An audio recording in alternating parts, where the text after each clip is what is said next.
Can you use your iPhone to record voice, like the voice memos, and then edit that in a Capcut? Well, it is possible, but it requires a couple of steps in between, so just let me share that with you. If it's your first time here on Foxtecc, make sure you subscribe so you never miss anything important. So of course, the first step is go to the voice memo, just capture whatever, and then once you have the recording ready, you need to tap on the three dots next to it for more options and click on share.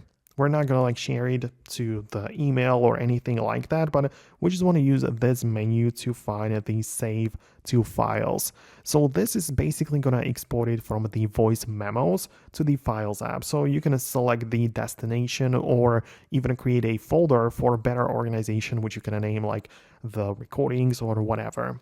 So once you have it inside of the Files app, we can move over to the Capcut.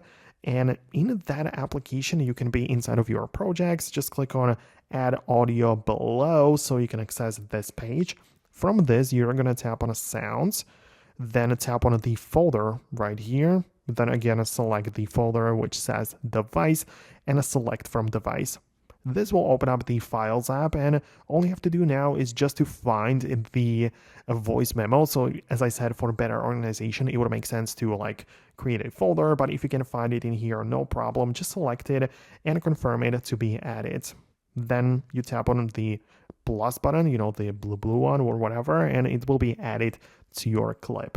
Right, so yes, you can do this and edit this in a Capcut. You can just make it part of your project and then also apply all of the different effects and change the speed or whatever you need. And you did capture the audio in the Apple's voice memos. So that's how it works. It's not really difficult, but you need to know the right steps. So I really hope that I can help you out. Thanks a lot for watching. Subscribe for more tips and videos like this one, and I'll catch you later.